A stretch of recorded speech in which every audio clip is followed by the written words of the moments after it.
Hello, I'm Patrick J. Maxwell, and today we're over in Sheffield to meet a good friend of mine, Yahya Williams. He'll be telling us about systemic racism within education. I'm really looking forward to seeing what he's got to say. My name is Jonathan Yahya Williams. I work for the Sheffield City Council as a senior learning mentor, but I've had various roles over the past 20 years. The majority of that time I've been working with young people who are at risk of exclusion from schools. And a large percentage of them have been from black and ethnic minority backgrounds. So I've had a lot of experience over the past 20 years in that area.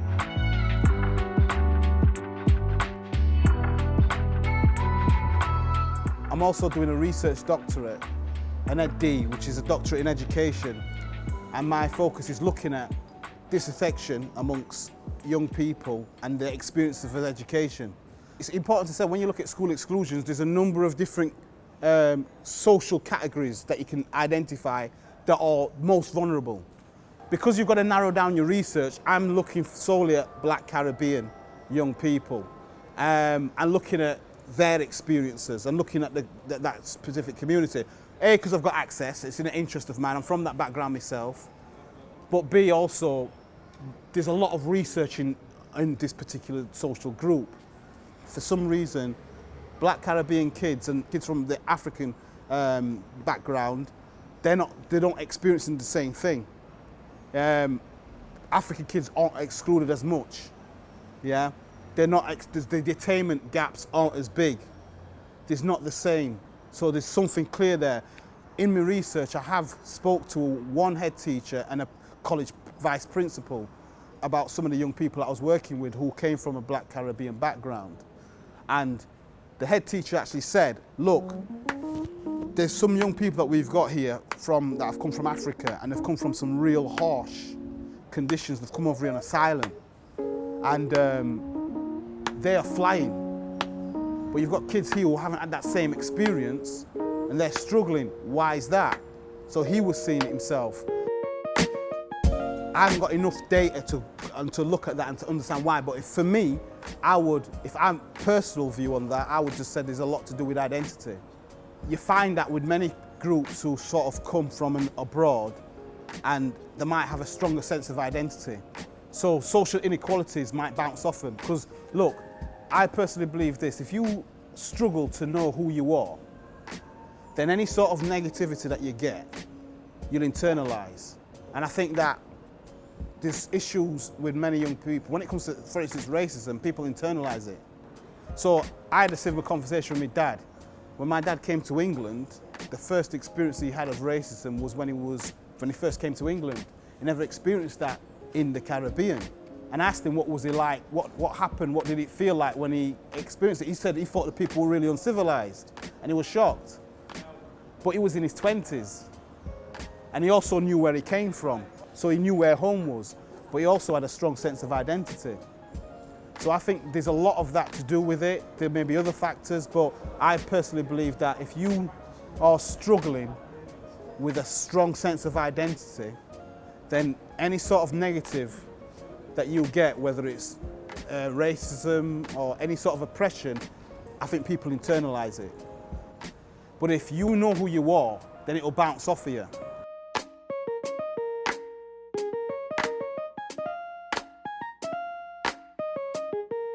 In terms of systemic racism, there's been a lot of evidence that have supported that over the years. If you go back, even in, I think it was 1963, LGB Rose, she did a 5-year research that led to a book called Colour of Citizenship. And in her research, she looked at, and she was basically looking at housing. It was after sort of the Windrush generation. She was looking at housing. She was looking at education, she was looking at all these different social components, and one of the quotes that I got from what they said was they believed that by the year 2000 there would be a black underclass in Britain, right? And that was when they published that was 1967. 1975 you had Bernard Cord. Bernard Cord wrote a book, How the West Indian Child was made educationally subnormal within the British education system. Bernard Cord was from the Caribbean and he was a teacher in London. and he wrote this pamphlet to warn Caribbean parents, because at the time there was a lot of evidence that they had schools for kids who had special educational needs or was defined as educationally subnormal, and them schools was disproportionately being populated by black Caribbean kids, and there was an argument that said some of them had no special educational needs, and these schools was designed not to really give them a level of education. It was designed to make them able to survive within society, like functional skills, so low level education. And a lot of the parents didn't actually realise and understand that was taking place, that was getting transferred into these schools. And that's when Bernard Cord wrote this book. That's in the 1970s. Systemic racism in education and in society. You had sort of many riots, you know, the Brixton riots, that was a reintroduction of the SUS law. You had a lot of race relations acts that, you know, if the race relations acts weren't created, for me that's evidence that there is systemic racism, because they've brought in the Race Relations Act 1976, they amended that in 78, because there was, you know, things was changing. There was looking at, I think that Race Relations Act was only looking at overt racism in public houses like pubs. But as time went on, they started to ban overt racism in different places. Fast forward Stephen Lawrence and the Macpherson report, one of the recommendations was to look into racism, because he introduced the term institutional racism. And he looked at the legal system, the police force, but he also recommended to look into education. And that in 2000, they came with the sort of the Race Relations Amendment Act. So all these things have highlighted over the years that there has been systemic racism taking place. That is sort of evident. I think the question is now is why, what do you do to address it? Is it actually getting worse? Is it getting better? In education, one thing I found and I worry about is the fact that, for instance, schools have now shifted in terms of the landscape of education. There's more academisation, and I think right now the only thing that really governs schools in terms of policing is Ofsted. Back under the Labour government, you had Ofsted inspectors that would need to do some race relations training, where they'd look at theory and they'd have an exam. So you'd have to do that in order to be an Ofsted inspector. When the Conservative government came in 2010, they removed that. So you don't need to have that level of knowledge of institutional racism or of understanding critical race theory to go into a school. So you don't actually know what you're looking for. So some of those are examples of what you could say is systemic racism. The numbers in terms of attainment gaps, in terms of exclusions, they tell a story, but they only tell part of the story.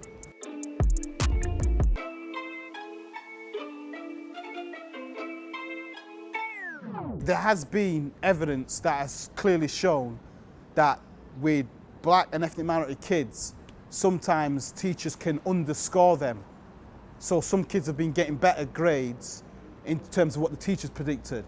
So there's a level of low expectation there, and that is true. There was some research that was done in, I forgot where, I think it was Bristol, and they looked at young people who was predicted certain grades and the outcome, and there was underscoring those black and ethnic minority kids. Now, that highlights something, because that low level of expectation will also manifest in the practice teacher-pupil relationship. So that's just a figure, but what's happening in terms of the daily interaction in the classroom? You know, there's also a lot of evidence that highlights that in terms of young people progressing in terms of sets and streaming, you know, there's inequalities that occur there. So for instance, you have the SATs in the primary school, and a lot of the secondary schools, they go by the SAT tests, yeah? And they'll do another mid-term, end-of-term test to see where each young person is. But what's key to important to know is that young people can, if they do better, they can get moved up. If they perform better, they can get moved up, and some get kept down or some may get dropped. But it might seem that it's just the data, it's just the results of the test that is shaping that. It's not. Sometimes a lot of that comes in teacher discretion. So a teacher might feel, well, I won't put them up, because of their expectation of that young person. Prime example, my sister-in-law's a maths teacher, and she was teaching at the higher level paper, right? And it's important to understand as well, when you're talking about higher level papers in maths, it's not just that there's a certain level of grade you are allowed to get. If you're not in that higher level bracket, then you're not going to be able to access A's or anything like that, higher grades in particular maths. But it's also important that the methodology, what they teach is different.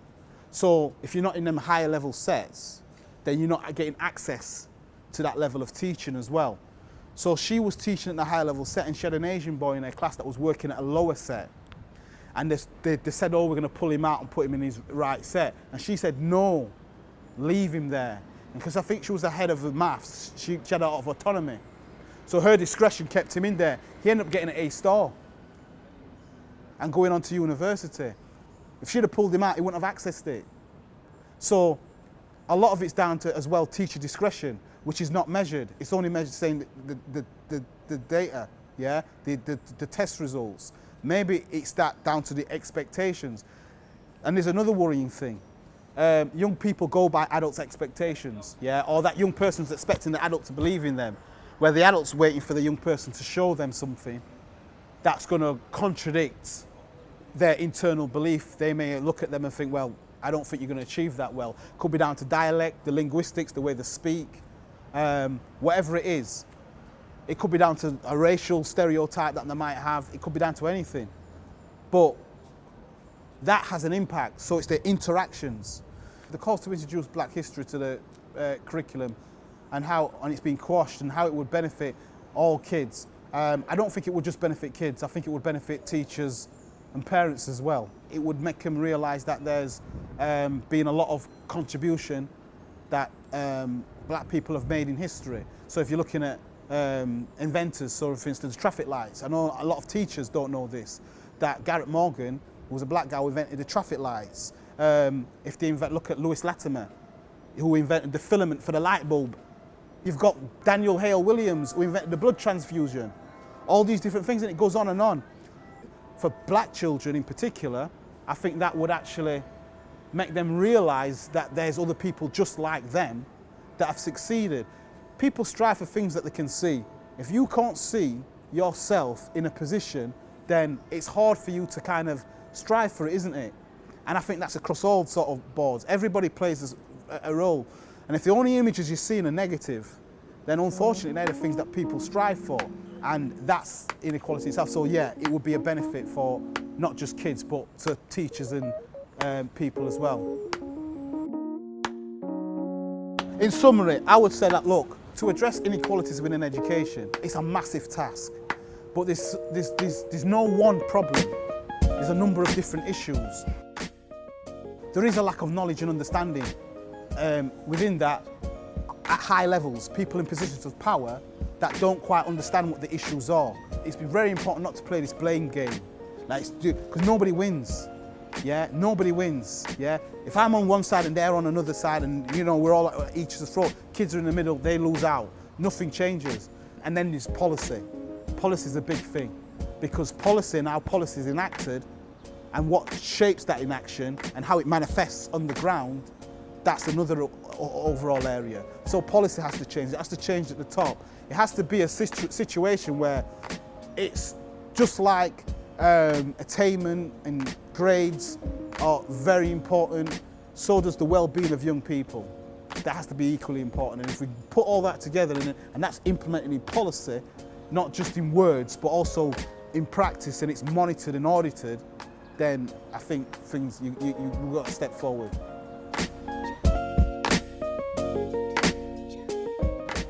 So as you can see, there are many facets in this discussion on systemic racism within education. Our next port of call is with the local government to see what issues they're having with systemic racism, if any, and what they're doing to address them.